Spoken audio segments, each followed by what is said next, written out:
Do the Gospels demonstrate an accurate understanding of Palestinian geography? That is the question we're going to address in this video. If this is your first time watching, my name is Ryan Leasure, and I'm a pastor in South Carolina. Well, skeptics often contend that the four evangelists were not eyewitnesses of Jesus. Rather, the original stories about Jesus, they believe, were passed along from one person to the next for a few decades until someone from a distant region from across the Roman Empire decided to write all the stories down. And that's how the Gospels came about. In other words, the stories of Jesus were passed along like the children's game of telephone. And as those stories got passed along, they got changed and altered and embellished along the way. So by the time the Gospels were written in places like Rome, Asia Minor, Syria, or Greece, the stories had lost touch with their historical roots. But is that really what happened? Well, a little thought experiment might help. If you'll recall in a previous video that I did on the names in the Gospels, I asked you to pretend that you were tasked with writing a biography on a certain figure named Atino who lived in Kenya about 30 years ago. However, you've never been to Kenya, and you're not allowed to use research tools such as the internet or even encyclopedias, let alone a detailed map. All you can rely on are the stories of people who had heard about Atino from others who had heard about Atino, from others who had spent some time with Atino for a few months back while he was still living 30 years ago. Now, you've heard several stories about Atino, such as the one time that he went out to eat, ate some undercooked food, and then vomited all over his waiter. Yet the story about Atino tends to be more generic in nature, meaning you don't know specific details. You don't know specific names or places. So for instance, in this story we just talked about, you don't know the name of the restaurant that Atino went to, or the name of the waiter who waited on him, or even what kind of food Atino ate. And this is pretty typical for how stories get passed along from one person to the next. People tend to focus on the main points or the main gist of the story rather than some of the secondary or tertiary details. Details like specific names or locations. Well, suppose that as you were tasked with writing this biography on Atino's life, you were needing to list all the names of the places, the towns that Atino had visited, or maybe some of the roads that he traveled on, or even maybe some of the bodies of water that he went fishing on. Do you think that you, from a distant region, without ever going to Kenya yourself or having access to research tools, do you think that you would be able to provide an accurate description of the Kenyan geography? Again, without any access to these research tools. Well, probably not. Well, if the critics are right about the Gospels and that these stories had been passed down, like the children's game of telephone, would we really expect someone from a distant region like Rome or Asia Minor to have knowledge of the specific geographical details of ancient Palestine? After all, these people didn't have access to detailed maps back then. As Sheila Gillenberg notes, writers in the 1st century CE understood physical geography of the world from a much different perspective than their 21st century counterparts. Maps were rare and were primarily used for military campaigns. And she goes on to remark, most classical writers had only very vague notions of the proximity of various geographical landmarks. In fact, ancient writers tend to make geographical blunders because of their lack of detailed maps. For instance, the ancient Greek writer Strabo claimed that the coast from Egypt of the Mediterranean continued east until Joppa, where it then turned north. Well, in actuality, the coast turns north about 100 miles south of Joppa. And Strabo also wrote that the high elevation in Joppa made it possible to see the city of Jerusalem from there, which we know is actually impossible. He further claims that cargo ships sailed down the Jordan River, but the Jordan River is too shallow and twisty to allow for any cargo vessels. Or consider Pliny the Elder. He writes, beyond Idumea and Samaria, Judea stretches long and broad. Now that, of course, is inaccurate information. As you can see on the map, Judea does not stretch long and broad, nor is it beyond Idumea and Samaria. It's actually in between them. So clearly, ancient writers didn't have access to detailed maps like we do today. So if prominent scholars such as Pliny or Strabo couldn't get their geography straight, how likely is it that the four evangelists would? Well, prominent skeptic Bart Ehrman claims that the Gospels don't, in fact, know their Palestinian geography. And he says this is evidence that the Gospels were written by people who were not closely associated with Jesus in Palestine. As he writes, scholars debate where they lived and worked, but their ignorance of Palestinian geography and Jewish customs suggests they composed their works somewhere else in the empire. Presumably in a large urban area where they would have received a decent education and where there would have been a relatively large community of Christians. So if Ehrman is correct and the Gospels don't know their geography, well, that would support his theory that the authors of the Gospels weren't actually eyewitnesses or closely associated with the eyewitnesses who had spent considerable amounts of time with Jesus in Palestine. Yet, if they do know their geography, especially geography of more obscure places, well, that would seem to undermine Ehrman and the skeptics' contentions. As Peter Williams writes, one test of the Gospel's veracity is whether they display familiarity with the time and places they wrote about. If they do not, that quickly reveals that they cannot be trusted historically. If they do, that does not on its own demonstrate that all of what they wrote is true. It merely shows that the writers had enough know-how to write true stories, and it eliminates the objection that they were too distant from events to be trusted. So, do the authors of the four Gospels know their Palestinian geography? Well, the short answer is yes. And their familiarity with things like local towns and landmarks and bodies of water and roads would be utterly unthinkable if the skeptics were right and the authors had no immediate connection to the ministry of Jesus in Palestine. Yet their familiarity with these places is exactly what we would expect if the information came from eyewitness testimony. So, in the remainder of this video, I would like for us to consider 5 aspects of Palestinian geography that are accurately displayed in the Gospels. Let's start with the first one. Number 1, there's familiarity with towns and regions. In total, the Gospels list 26 different towns. Some are more prominent, like Jerusalem, while others are obscure, like Cana. Consider the following list of towns mentioned in the Gospels. Now, it's not unreasonable that an author from Rome or Greece might have heard of a couple of these towns. For example, everyone had certainly heard of Jerusalem, given its prominence in Jewish culture. And probably everyone had heard of Nazareth too, even though it was a tiny little village, because it was the hometown of Jesus, and Jesus was oftentimes referred to as Jesus of Nazareth. But it's unlikely that anyone would have ever heard of obscure villages with populations of only a couple hundred. Villages such as Aenon, Cana, Bethany, Salim, and Sychar. Someone would need to have special knowledge to be aware of these places. Think about it. If I asked you to list some of the smallest towns in states that were far away from you and that you had never been to, you most likely wouldn't be able to do it without the use of modern research tools. Well, the 4 evangelists don't have those tools, and yet they still provide a lengthy list of small towns and villages. Well, in addition to towns and villages, the evangelists also know about regions as well. They know about prominent regions like Egypt or Judea, but they also know about smaller, more obscure regions like the Decapolis. Consider the following list. In total, the Gospels list 13 regions, in addition to the 26 towns and villages. Again, one would not expect this detailed geography from any of the evangelists, let alone all 4 of them, if they were written by people from distant regions with no connection to the ministry of Jesus in Palestine.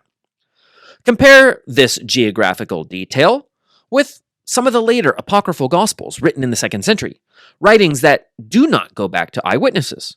The Gospel of Thomas only mentions the region of Judea once and no other locations or towns. The Gospel of Judas doesn't even list a single town or region. And the Gospel of Philip only lists Jerusalem, Nazareth, and the Jordan. Again, we would expect people to be familiar with those places from a distance given their prominence in Judaism and the Jesus story. The Jordan was probably known due to its association with John the Baptist and the fact that Jesus was baptized in it. Now, what I also find interesting, and what I find to be further evidence of eyewitness testimony, is that the evangelists don't mention some of the more prominent cities that outsiders would have been probably familiar with. Now, the reason I think this is evidence for eyewitness testimony is because if someone were crafting a story about Jesus from a distant region, and they were trying to fill in all these geographical details to make the story sound more realistic or compelling, well, they probably would have mentioned the major cities that all of their readers would have been familiar with. For instance, the city of Sepphoris, which was only 4 miles from Nazareth, where Jesus grew up in Galilee, had a population of about 30,000 people, which was roughly the same size as the population of Jerusalem. But the Gospels never mention Jesus going there. Now, I'm sure he went there occasionally, especially as he grew up. I bet he and his father conducted business in the city through their carpentry. But during his earthly ministry, he does not appear to have ever gone there with his disciples. Instead, he stays mostly in smaller villages surrounding the Sea of Galilee. The Gospels also never mention Tiberias, the city founded by Herod Antipas, which became a major Jewish city. They also never mention Caesarea Maritima, which was the location of the Roman governor of Judea. That's where Pilate lived.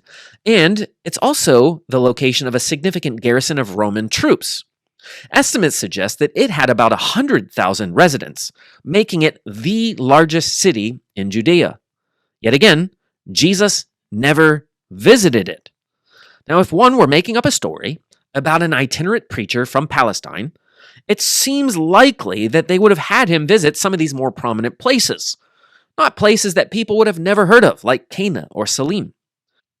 The best explanation for the absence of the large cities is that Jesus must have never visited them during his earthly ministry. So the Gospels do show familiarity with the towns and regions of Palestine.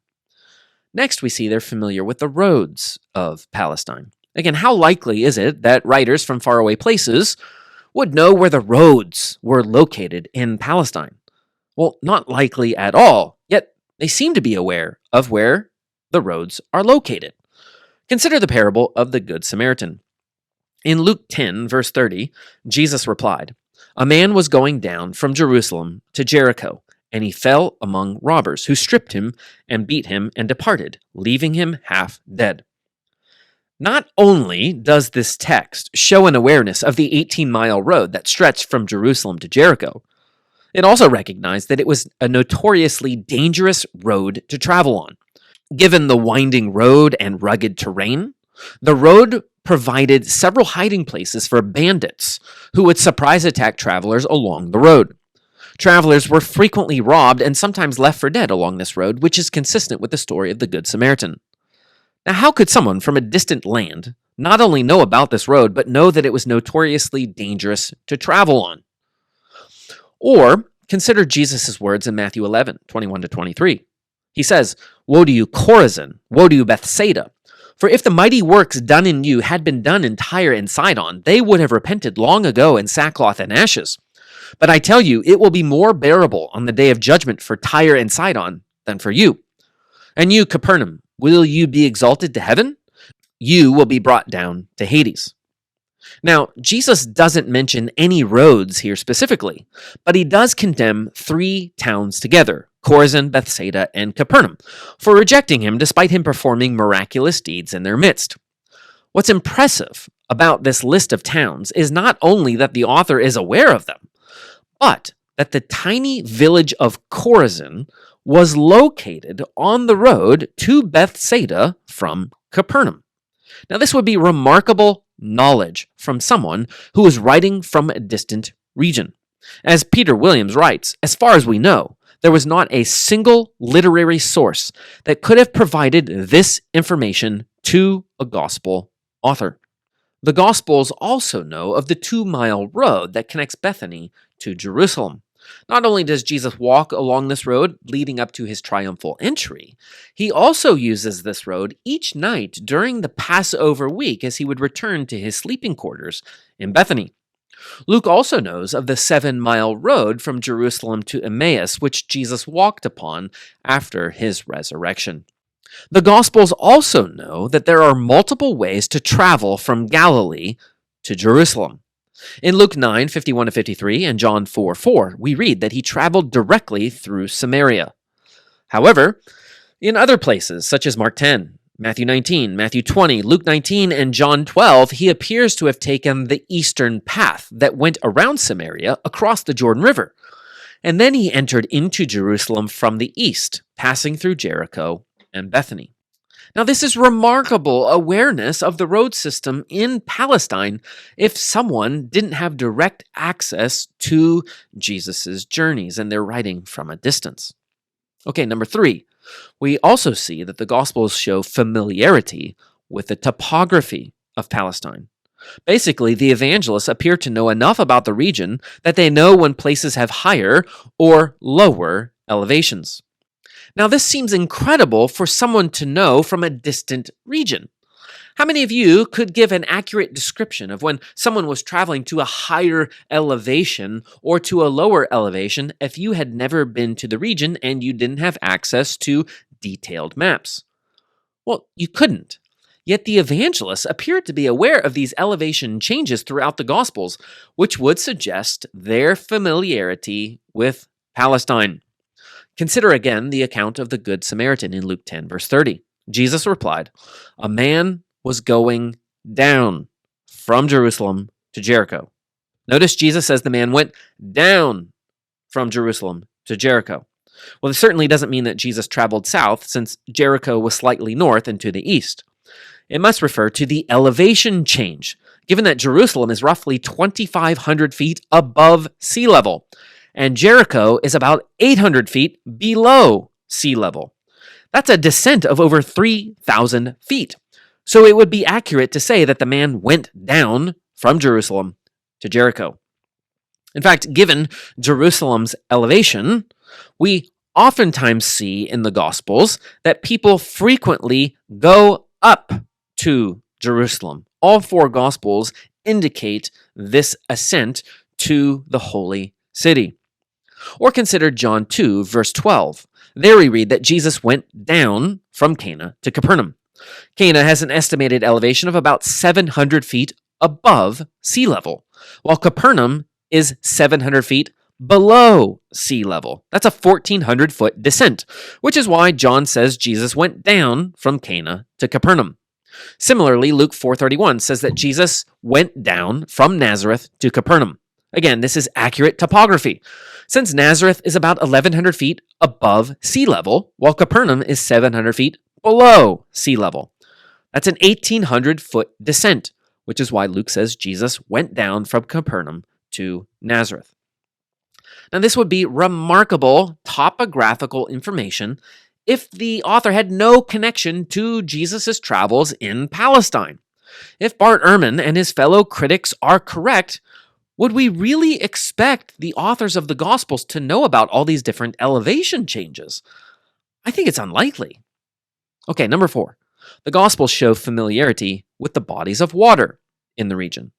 Again, this should come as no surprise if they already show familiarity with towns, regions, roads, and topography. So consider the following list of the bodies of water. Now, we would expect outsiders to probably be familiar with the Jordan River, given the significance of Jesus' ministry. And they would probably be familiar with the Sea of Galilee, given the significance of Jesus' ministry. But the 2 small pools in Jerusalem, the pools of Bethesda and Siloam, would have required special knowledge, as would the small stream called the Kidron, just east of Jerusalem. Both of these pools have actually been excavated by archaeologists, so we know that they existed. And the Pool of Bethesda is right near the sheep gate of the temple, and it contains 5 colonnades, as John 5:2 says. Now, with respect to the Sea of Galilee, we observe an interesting phenomenon in how the evangelists label this body of water.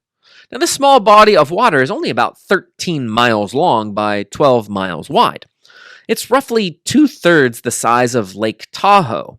So, calling it the sea would be quite a stretch.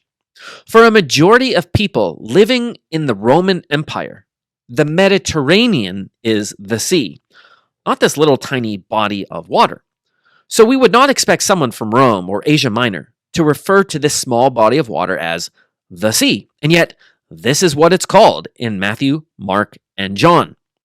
Now, this would make sense if the sources for these stories were people who worked on or around this body of water. For a Galilean fisherman like John, it was the sea, given that he spent a large majority of his time on it. For someone like Peter, who is the primary source behind Mark's gospel, it was also the sea. For Matthew, who collected taxes along its coast, it was the sea. Again, one wouldn't expect someone from a faraway region to refer to this little body of water as the sea, yet the fact that these 3 gospels all refer to it as the sea suggests that the sources for these accounts came from that region. Now, what's also interesting is that Luke, the only non-Jewish author of a gospel who did not come from this region, he never calls it the sea. In fact, he consistently refers to it as the lake. For Luke, who didn't grow up in or around Galilee, he did not think of this small body of water as a sea. He saw it for what it really was. It's a lake. Okay, now number 5. The Gospels show familiarity with specific landmarks. For example, the Gospels know of the temple. They know of the Mount of Olives just east of the city. They also know of the Garden of Gethsemane on the western slopes of the Mount of Olives. They know of Golgotha, the place where Jesus was crucified. They know of Jacob's well in Samaria. They know of the stone pavement called Gabbatha in Aramaic, where Pilate sat in judgment over Jesus. They also know of the sheep gate on the Jerusalem wall and Solomon's colonnade inside the temple. And while not a landmark per se, the mention of a sycamore tree in Jericho that Zacchaeus climbed is remarkable knowledge, given that sycamore trees were common in Jericho, but not in other regions of the Roman Empire, places like Rome, Greece, or Asia Minor. Thus, knowing that sycamore trees were in Jericho is remarkable local knowledge. Now, how could the evangelists have acquired all of this information if they weren't there or hadn't obtained their information directly from the eyewitnesses? Again, there's no known sources that existed at the time that could have given the evangelists all this geographical information. Commenting on the evangelists' knowledge of Palestinian geography and whether or not they could have acquired this information from reading, Peter Williams notes, "It does not seem that the gospel writers could have simply obtained their information from reading. No known sources hold together the particular set of information they have. And besides, we would have to suppose that they undertook a level of literary research quite unparalleled in ancient history. If these pieces of information result from hearing, then the reports they heard must have been fairly precise, concerned with stories not merely for their message, but also for specific details. Thus, it seems that the authors received the information either from their experience or from detailed hearing." So, in summary, the 4 evangelists were well acquainted with Palestinian geography, which is not something we would expect from an author who invented these stories from a geographical distance. Yet it is what we would expect if these texts were written by the traditional authors of Matthew, Mark, Luke, and John. These authors show familiarity with Palestinian towns and regions, roads, topography, bodies of water, and landmarks. Well, thanks so much for watching. Be sure to hit like and subscribe, And let me know what you think in the comments below.